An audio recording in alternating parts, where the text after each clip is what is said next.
Hi guys, my name is Autism is My Power.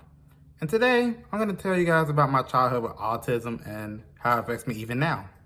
Now it's important to note that there's different levels of autism. I have the level 1, which is Asperger's, but we're not using that term as much. Now we're using either high functioning autism or autism spectrum disorder.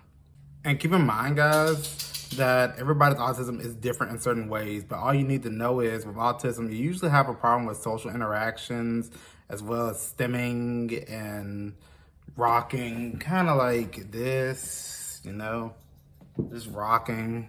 Well, my autism started when I was literally a baby. I would say like around 16 months old. My mom would notice I wouldn't say any words and I was just dead silent. And also, she would also notice that I would always just point. Like, even when I was like, point. When everybody else was talking when I was like around 2 years old, I would not talk. You guys would not believe how long it took me to talk. To try to guess. I didn't start talking till I was around 4.5 to 5 years old. Yep, so pretty much for the first 5 years of my life, I was just pointing. Just pointing, that's it. And during that time, most doctors assume I couldn't hear, but I can hear very well, and I can even understand like what other people were saying. I just couldn't speak. So from around first grade to like fourth grade, I had to take speech classes. Like my speech was literally like when I was young, like I was born first.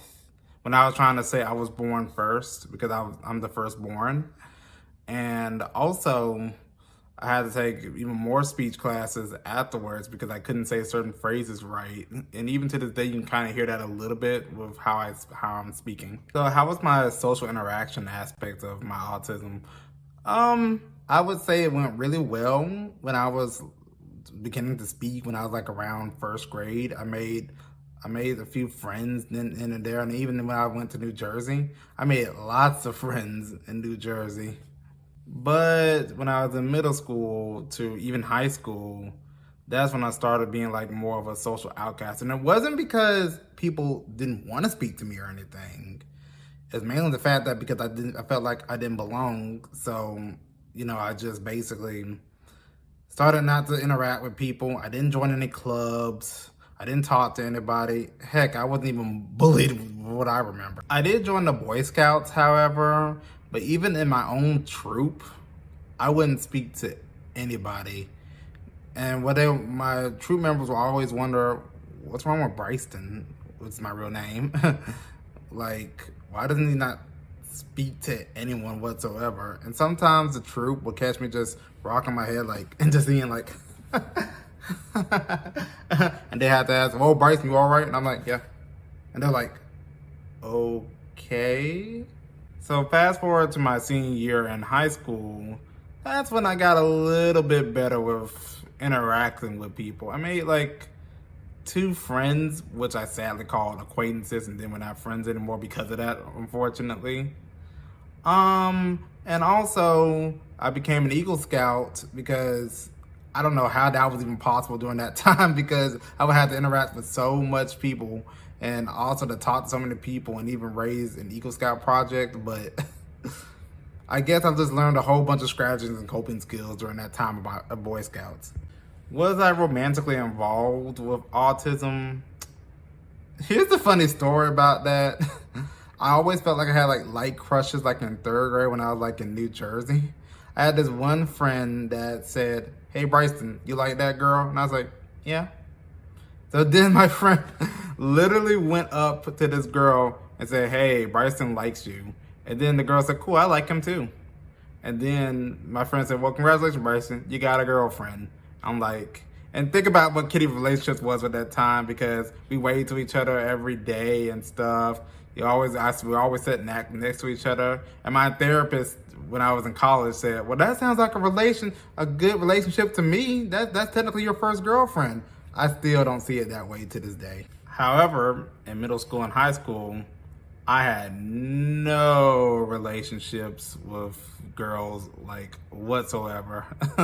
Like, there was this one time in my senior year when I did like this girl, but then I found out she got a boyfriend, And and it didn't really hurt because, like, you know, I only knew it for a short time. But that can also be part of my autism because I don't feel attached to most people. But like I said before, that's not with everybody. Fast forward to college, which is a little bit to the present day, my autism got a little bit worse. Now, this could be because of my depression, which I'll go over in a separate video. But yeah, when I was first year in college, I made no friends, talked to nobody, talked to none of the instructors, and I just failed most of my classes or I had to withdraw from them because of that. And it was really rough. Like I said, with the autism, sometimes you just feel like you don't belong. But you may ask, well, you have autism, does that mean you're super highly intelligent?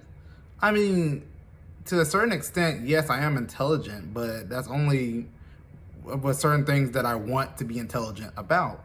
Like, I'm intelligent like with video games, cartoon characters, anime, and some forms of education that's important, like with psychology. But during that time, I just didn't feel like I want to do anything in college. So fast forward to the present day, which is now. I actually made many friends now. And so you may ask, what changed? Therapy, really. Also, me learning that I can't get by in life by myself. And I just learned just to reach out to people and just talk to them.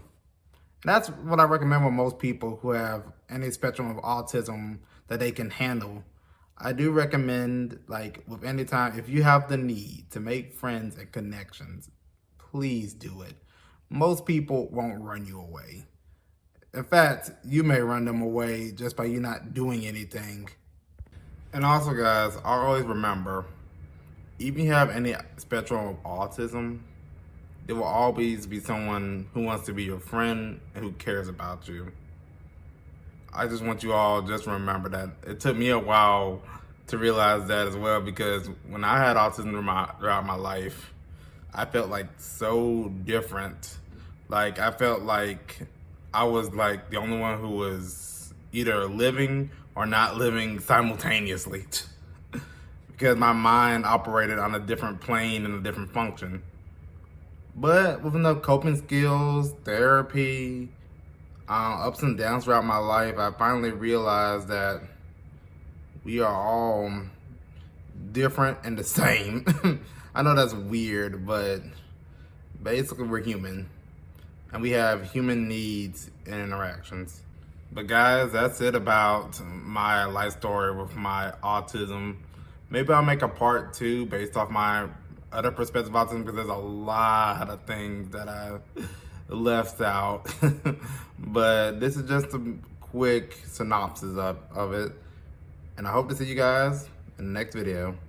See ya.